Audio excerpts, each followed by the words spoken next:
porque a gente abre Você Bonita dessa segundona com um assunto que vocês pediram e que a gente vai tirar todas as dúvidas de uma vez por todas. Você já deve ter ouvido falar a respeito do jejum intermitente. Convidamos 2 profissionais queridíssimos que vocês adoram para explicar absolutamente tudo sobre isso. Mais uma vez, Pamela Miguel, bem-vinda. Obrigada. Nossa nutricionista funcional, querida. Como você está linda. Obrigada. O casamento te fez muito bem. Muito. Já te falei isso, né? Cuidando bem de você, viu? E o nosso querido nutrólogo, doutor André Varet. Bem-vindo. Feliz ano novo. Todos nós. Que delícia ter essa dupla. E eu fiquei tão feliz de saber que vocês estão trabalhando juntos. Sim. Né? E foi Você Bonita que uniu?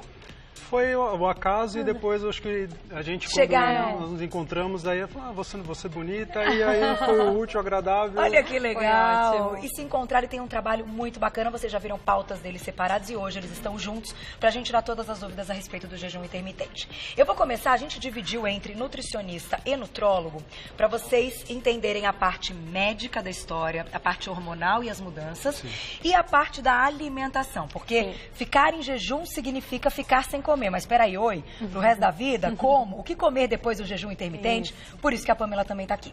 Vamos abrir explicando, então, por que esse termo, por que a gente usa o termo jejum intermitente e como ele é conhecido também no meio de vocês para falar desse jejum? Olha, Carol, o jejum intermitente, primeira coisa, não é sair fazendo jejum de qualquer maneira, como muita gente pensa, como muita gente tem colocado, né? O jejum intermitente é um jejum programado. Então, nossa parte médica, junto com a nutricionista, nós programamos o jejum do paciente. Então, ele tem o tempo certo, o horário certo, tem o número de vezes certas para se fazer o jejum durante a semana. Não se faz todos os dias, né?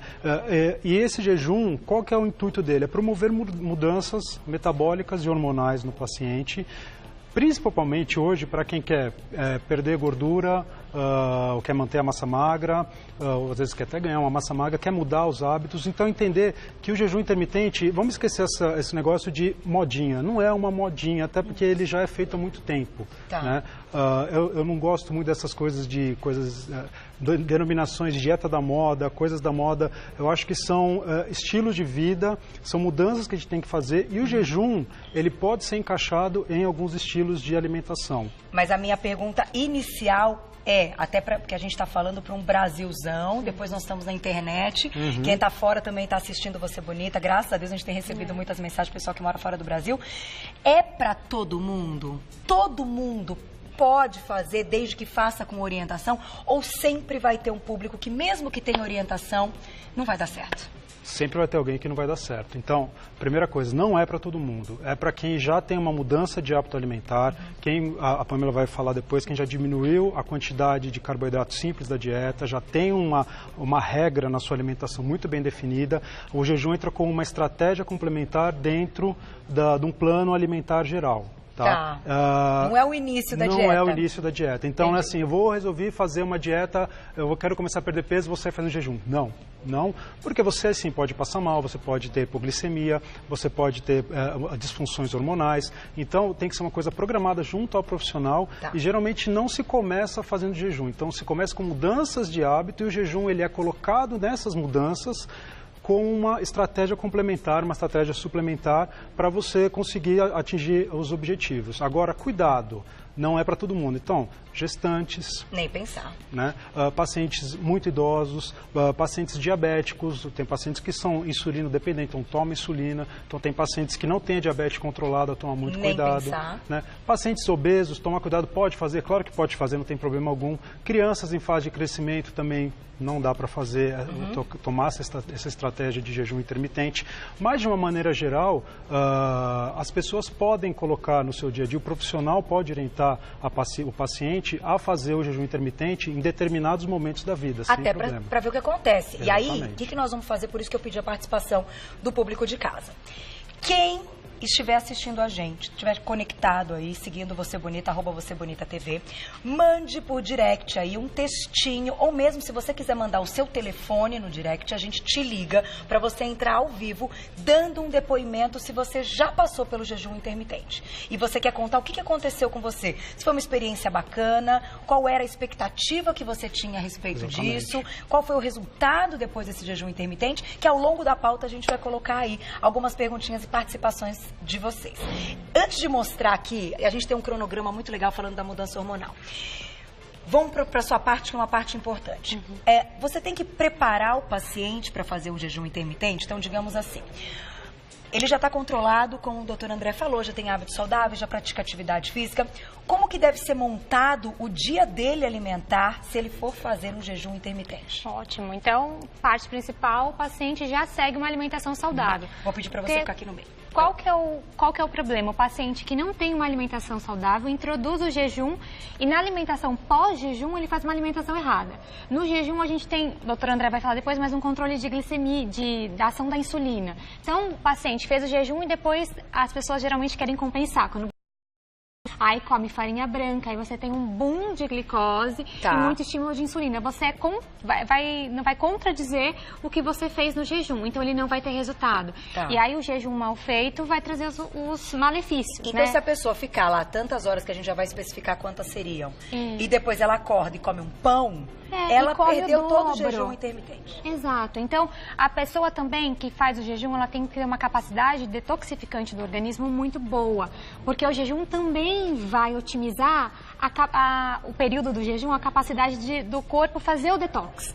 Então, se a pessoa não tiver o consumo de antioxidantes e fitoquímicos ideais, ela na fase 1, que produz muitos radicais livres, pode ter lesão muscular, lesão tecidual, porque ela liberou muitos radicais livres na fase 1. Então, se ela vem de uma alimentação errada, ela não vai ter o benefício do detox do jejum.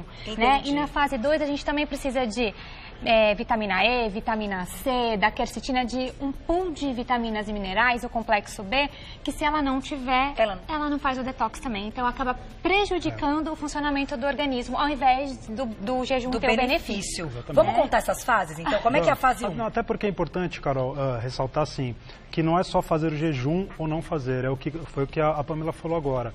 É o que você vai comer no dia que você não está pré-jejum, né, no dia que você vai estar em jejum, e logo após o pós-jejum. Tem trabalhos que mostram, trabalhos feitos com ratos, que fizeram esse jejum, e claro que deixaram à vontade que o rato fosse comer. E notou-se que os ratos que fizeram esse jejum intermitente, eles comiam praticamente quase a mesma coisa que os outros que não fizeram.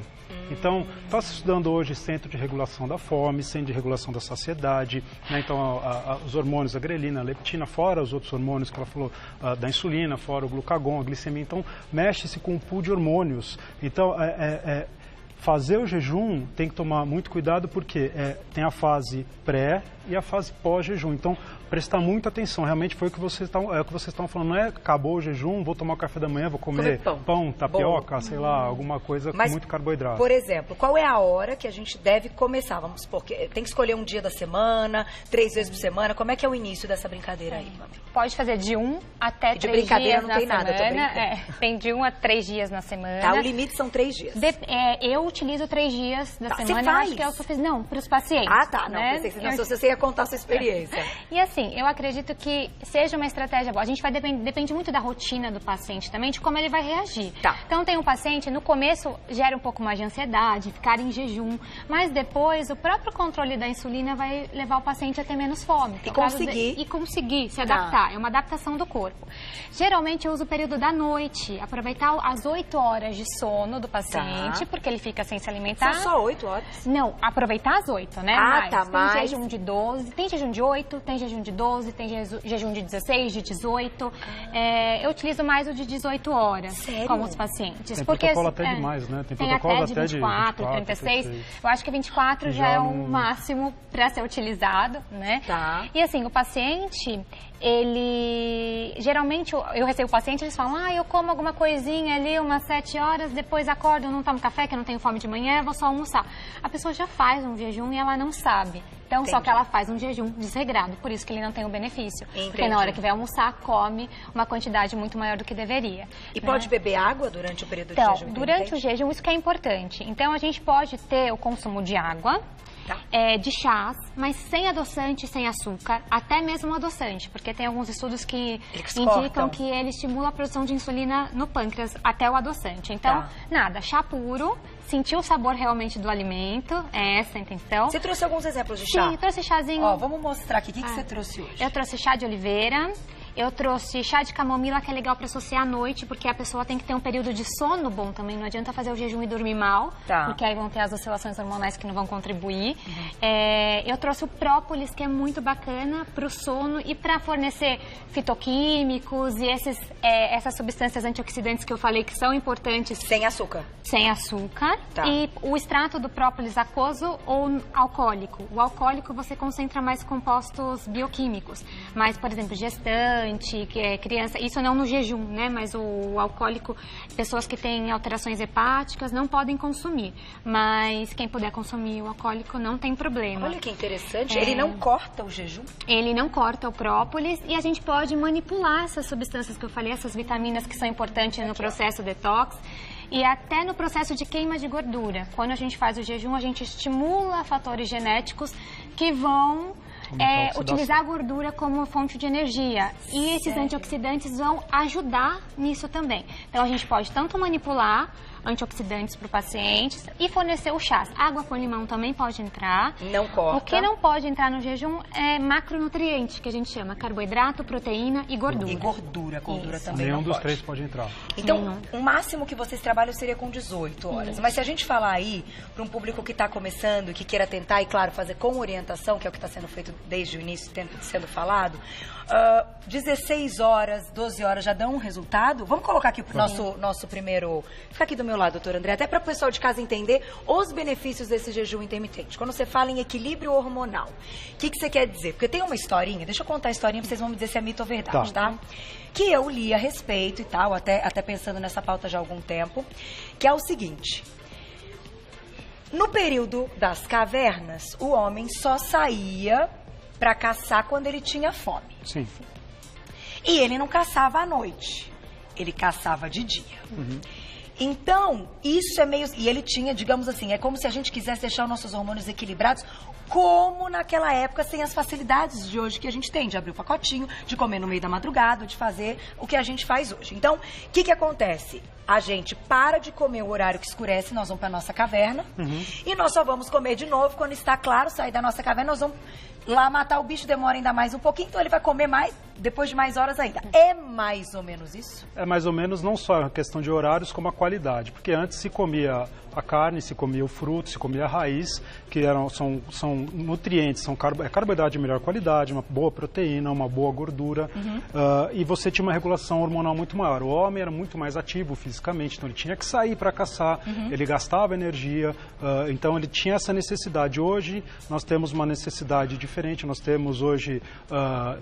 teoricamente, é mais diferente porque nós somos mais sedentários, nós ficamos sentados, e hoje a qualidade do alimento é muito inferior, né, nutricionalmente. Então, hoje se abre um pacote de snack de salgado, se pega um refrigerante, então a quantidade de açúcar é muito maior. Então, mesmo os horários, a quantidade e a qualidade dos alimentos mudou muito nessa nossa evolução. E isso, geneticamente, nós evoluímos também. A nossa parte genética evoluiu. Não é que é a mesma, ela mudou. Não, ela evoluiu. Mas digamos que o raciocínio é o mesmo. É mais ou menos isso. É mais ou menos o mesmo. Então vamos falar um pouquinho, vou pedir para você ficar então desse lado e eu fico aqui. Então, o que acontece, Carol? Metabolismo, olha lá. Metabolicamente, muita coisa muda enquanto a gente faz o jejum, tá? Então, isso aqui é uma coisa bem resumida. Então, quando a gente tem uma alteração nos níveis de insulina, de glucagon é aquele hormônio que faz a contra-regulação de insulina. Quando um sobe, outro desce para regular a nossa taxa de glicemia, a taxa de açúcar no nosso sangue. Então, a gente, em menos de 24 horas, a gente acaba utilizando todas as nossas reservas de açúcar no fígado e começa a utilizar a proteína muscular. Então, por isso que esse protocolo, a gente acaba não utilizando muito protocolo prolongado, porque você começa a queimar massa magra. Tá? Muda-se o GH, muda-se o cortisol, muda-se o ACTH. Então, são hormônios que fazem parte da regulação nossa metabólica, que nesse período de jejum, esse que a gente colocou, até 24 horas. Né? Então, em dados momentos, as coisas vão acontecendo de forma variada.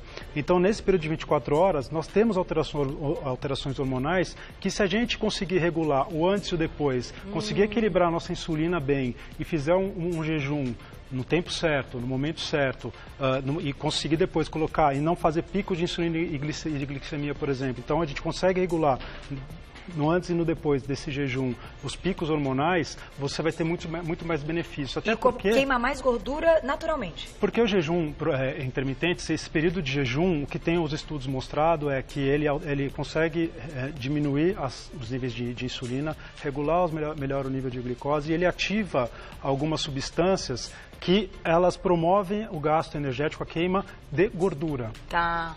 Né? Que alguns nomes são SIRT, são nomes um pouco mais técnicos, mas que a gente consegue, através desse jejum, ativar essas substâncias que vão ativar uma maior queima de gordura. Entendi. Por isso que, uma pergunta que provavelmente as pessoas fazem muito, então se eu fizer jejum, eu vou perder massa magra? Não. Teoricamente, você não perde massa magra fazendo esse jejum direitinho. Se você começar a ter perda de massa magra, provavelmente tem algum erro. Ou o jejum está demais, ou você está fazendo muitas vezes por semana, ou você está comendo errado. Alguma coisa está errada. Não, e a gente vai falar o que comer após esse jejum. E daqui a pouquinho, perguntinha do público, @VocêBonitaTV, eu já volto.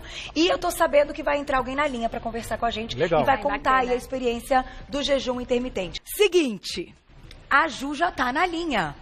Vamos conhecer quem é ela, então. Juliana, boa tarde, tudo bem? Oi, bom dia. Oi, tudo bom, Ju? Tá um pouquinho baixinho o retorno, gente. Será que vocês conseguem aumentar um pouquinho? Oi, estou te escutando. Agora sim, bem-vinda! Obrigada, viu, por topar participar aqui do Você Bonita. Ju, deixa eu te fazer umas perguntinhas. Quantos anos você tem? Tenho 36 anos. Tá. E você tem filhos? Tenho 2 filhas, uma de 1 ano e outra de 2 anos. 1 aninho, ai meu Deus. E você já tá toda, ó, tá vendo? Mulherada preparada. E você já fez o jejum intermitente? Já estou realizando mais ou menos esse tratamento por uns 3 meses. Tá. E você faz quantas vezes por semana e quantas horas de jejum? Eu faço uma vez por semana e de torno de 8 a 12 horas de jejum. Tá. O que você notou de mudança, assim? Você deve fazer, claro, com orientação, com o médico, mas por você, de se olhar no espelho, de se sentir bem, o que você notou? Faço um acompanhamento médico e nutricional e a diferença na roupa, né? Você vê a diferença nítida na roupa. Um resultado bem rápido. Você sente menos gordura, assim, gordura localizada, que depois da gravidez a gente sabe que também tem um período aí para o corpo voltar, né? Mas você sentiu o resultado, então, depois de ter iniciado uma parte do seu tratamento com o jejum intermitente? Sim. O resultado, eu acredito que até que foi rápido, né? Por eu ter tido 2 filhas.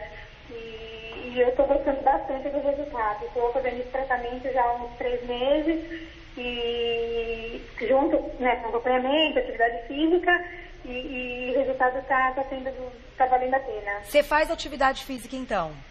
Faço atividade física todos os dias. Como é que ficou o seu ânimo, aquele gás ali para atividade física depois de fazer um jejum intermitente? Claro que, de repente, antes da atividade física, a gente pode até comentar aqui, não dá para fazer o jejum intermitente depois de treinar, né? Sim. Tem que ter uma parada para comer, né? Tá. Não, nem pensar. Eu faço uma alimentação balanceada. O jejum intermitente, a gente tem que comer, lógico, algo antes do treino, mas eu senti mais ânimo para fazer. Eu achei que ajudou. O jejum intermitente ajudou no empenho das atividades físicas, né? Que legal. E você não sente muita fome, né? Como é que foi o período de adaptação das primeiras vezes aí? Deu muita fome? Dá uma ansiedade? Não, porque você acaba fazendo logo após que você acorda, né? Então você tem aquelas 8 horas de sono, né? Mais ou menos, que geralmente a gente faz, de 7 a 8 horas de sono. Então você acorda e você tem aquele período da manhã que você não se alimenta, então você não sente muita fome. Hoje você tem que se alimentar de 3 em 3 horas, né? Para você ter um resultado bom. E acompanhar 1 vez, 2 vezes na semana, fazer o jejum intermitente, você sobrevive. Não é sacrificante. Muito bom. Obrigada, viu, Ju, pela sua participação. Então, continue aí. De repente, pode até ser que aumente aí de 1 a mais vezes por semana. Vai depender da orientação que você tiver. Mas obrigada pela sua participação. Acho que para o público é muito legal ouvir, né? E ter isso como um estímulo. Um beijo, viu? Até a próxima. Obrigada, Ju. Seguinte. Tchau, tchau. Vamos para uma parte importante, o que comer depois do jejum intermitente. Menina, eu tô alucinada pensando. Você acorda, aí você dá fome, vai. Vocês já fizeram? Eu não tentei, não. O máximo que a gente faz do jejum é quando vai fazer exame. É, né? quando vai fazer exame, exato. Até 14 horas, é verdade, 14 horas a gente já ficou, mas aí a gente sempre acaba comendo errado, porque você chega no laboratório... De manhã eu tenho fica bastante irritada. fome, mas eu vou testar ainda. Eu gosto de testar ainda. É legal então você eu vou testar pra falar pros pacientes, ótimo, né? porque até pra gente saber o que o paciente sente também, então é importante. E o que a gente pode, o que a gente não pode? Fiquei lá 16 horas, vai. A gente vai para uma dieta basicamente low carb, Carol. Então, o que tem que ter pós-jejum? Proteínas de alto valor biológico, proteínas magras, peixe, o frango, o ovo, a gente pode inserir. Tá. Carboidrato de baixo índice glicêmico e quantidade controlada. Não é tirar o carboidrato, mas carboidratos complexos ou de baixo índice glicêmico e controlado. Em seguida, pode tipo ter uma farinha de amaranto. Pode ter uma farinha de amaranto no café da manhã, pode ter... o ovo é muito legal, eu gosto. Geralmente o jejum, quando é feito à noite, o ovo eu gosto de colocar no café da manhã. O abacate, que vai ter carboidrato, mas tem mais gordura. A gordura também precisa entrar no pós-jejum. Então tem toda essa questão hormonal, que muita gente tira a gordura da dieta e tem prejuízo na ação hormonal. Então a gente coloca também as castanhas, o azeite, o óleo de coco, o abacate, o coco. Então a gente coloca, as frutas pode consumir fruta depois do jejum, durante a alimentação pós-jejum? Pode, frutas de baixo índice glicêmico. Tá. As frutas vermelhas, o abacate, o coco, o maracujá, tem outras também que a gente pode utilizar. O carboidrato da dieta, por exemplo, do almoço, vai vir só do arroz, da batata doce? Não, pode vir do legume também. Tá. Lembrando que legume cozido, ele tem carboidrato. Então as pessoas às vezes falam, nossa, você só come legume e frango e salada. Você não come carboidrato? As pessoas acham que eu sou louca. Eu entendo o que você está falando. Gente, o carboidrato... o legume cozido tem carboidrato. Então, dependendo da resposta do organismo do paciente, ele vai se dar super bem. Às vezes ele comendo arroz e a batata, ele não vai ter um resultado naquele momento. Ele nunca mais vai comer? Não, mas é o momento que ele tem que se adaptar. E os fitoquímicos vão continuar ao longo do dia no jejum e ao longo da alimentação. Eu trouxe as farinhas também de low carb. Quais são essas? Grão de bico, que é legal para fazer receita salgada. Tá. E a farinha de amêndoa, que é ótima para fazer doce, e a farinha de coco também. Essas podem. Por esse controle da insulina, a vontade de doce também cai bastante. Eu então, não tô aquelas vendo... pessoas que têm vontade de doce também tem uma melhora. Então... Pois é, só que aí a gente sabe que café da manhã a gente tem vontade de tomar um cafezinho, leite, queijinho branco, até o peito de peru, que dá sem a opinião da Pamela a respeito disso. Mas a gente tem que falar da realidade das pessoas. Sim. Pode, por ser proteína, café... mesmo que seja embutido, peito de peru pode, queijo branco pode. O peito de peru, eu vou pensar. Não, na verdade, como a proteína, pessoa pode ter como proteína. Ela pode... O leite eu não sou muito fã, né? O leite em si. Mas a gente pode colocar alimentos dentro de uma dieta que tem carboidrato numa quantidade... Se ela vai comer 5 fatias de pão, 3 copos de leite, aí ele já não vai ter o efeito. Mas tudo na quantidade adequada para o organismo. Homem é diferente de mulher, mulher ativa, mulher sedentária, a faixa etária da mulher, a faixa etária do homem. Então, a dieta vai ser específica para a faixa etária, para o objetivo, e o que a gente tem que lembrar é que o paciente ele tem que estar adepto à mudança. Então, eu não como abacate, eu não tomo chá, odeio chá e quer fazer o jejum. Então, a gente tem que entender que é uma mudança do estilo de vida e que vão entrar novos alimentos e que no começo é estranho, mas que o corpo vai se adaptar e os resultados são bem bacanas, a pessoa com certeza vai gostar. Eu tô pensando em fazer um dia para testar, até para contar, assim. Mas é legal. Eu queria fechar com 2 perguntinhas. Tem uma do público, Glaucio? Vamos pegar uma perguntinha. Vamos fazer uma perguntinha do público, eu vou fechar com a minha, com uma opinião do Dr. André, que eu acho importantíssima. Vamos lá. Quem escreveu pra gente? Olha lá. Um beijo, Mica, obrigada. Com a correria do dia a dia, fico sem jantar e no dia seguinte só almoço e faço um lanche. Isso é prejudicial, sendo que faço isso todos os dias? Aí ela já está falando de um outro jejum não programado. Não programado. Sim. Aí sim, porque primeiro, provavelmente ela faz um lanche, deve comer bastante carboidrato, não sei como é a qualidade do jantar, né? Para melhorar a qualidade, a quantidade, e fazer todos os dias não é legal. Então foi o que eu falei no começo, o jejum programado de uma vez, 2 vezes, 3 vezes por semana, mas não todos os dias. Não Tá. deve fazer isso todos os dias, tá? Aí senão te perde os Senão benefícios. você vai perder esses Perde benefícios. os Você benefícios. começa a desregular a parte hormonal, você pode ter um monte de... Aí você começa a perder massa magra, você começa a não ver resultado em perda de gordura, então aí o negócio não dá certo. Eu queria fechar com uma pergunta importante, que é o seguinte. A gente está falando aqui de reequilibrar hormônios. E a gente sabe que muitas mulheres jovens que não teriam aí uma fase para ter desequilíbrio hormonal, com 20 e poucos anos, 30 anos, já encontram esse desequilíbrio quando fazem os exames. Seja pela pílula anticoncepcional, que a gente já discutiu aqui, ou por uma série de outras coisas que a gente tem hoje, como cobrança e aditivos químicos, etc., que dá essa bagunçada. Sim.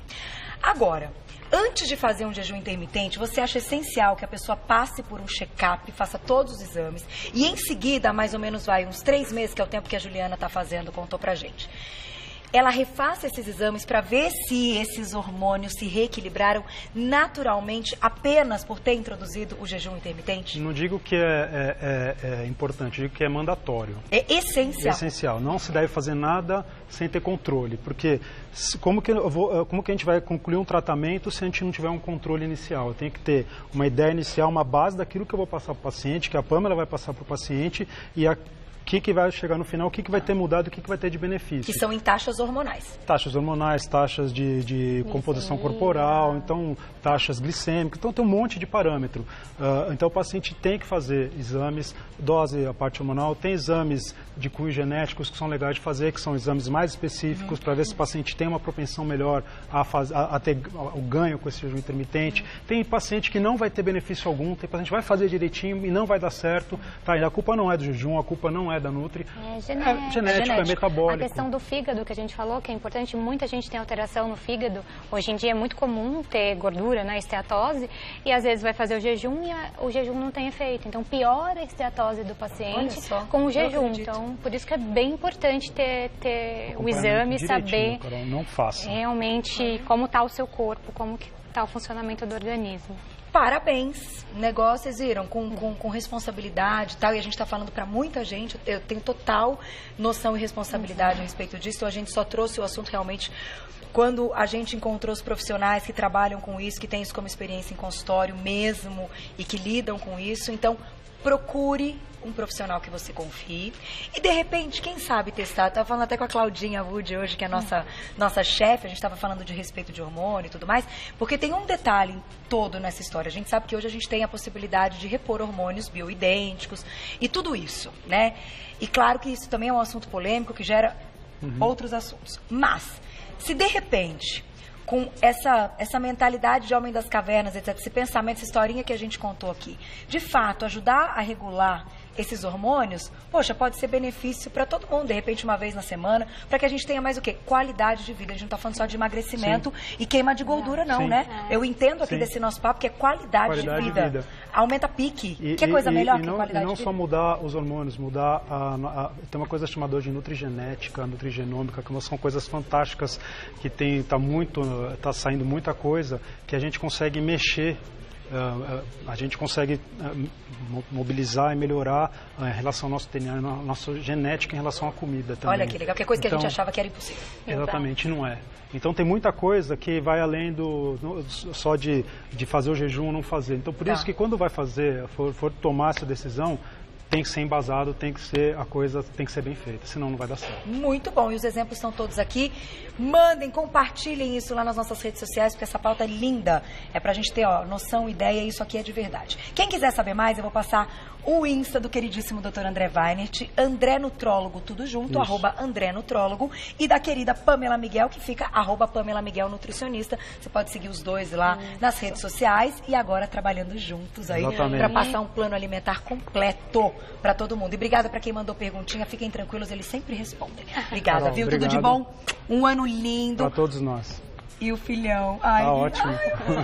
Pamela, obrigada. Obrigada, Tudo de Carol. bom pra você? Obrigada, Gente, o nome do cachorro dela é Glúten. Não é fofo? Ai, adoro. Foi É o uma jeito de eu amar o homenagem, é glúten. o jeito de... Os vizinhos acham que eu sou louca, que eu grito, não, glúten, o dia inteiro. Eles falam, nosso glúten é ruim mesmo. Eu achei tão legal quando eu vi lá que ela ganhou o cachorrinho. Gente, é o glúten. Ai, parabéns, arrasou. Gente, um beijo pra vocês, um ano lindo. Carol. Parabéns pela pauta e até a próxima.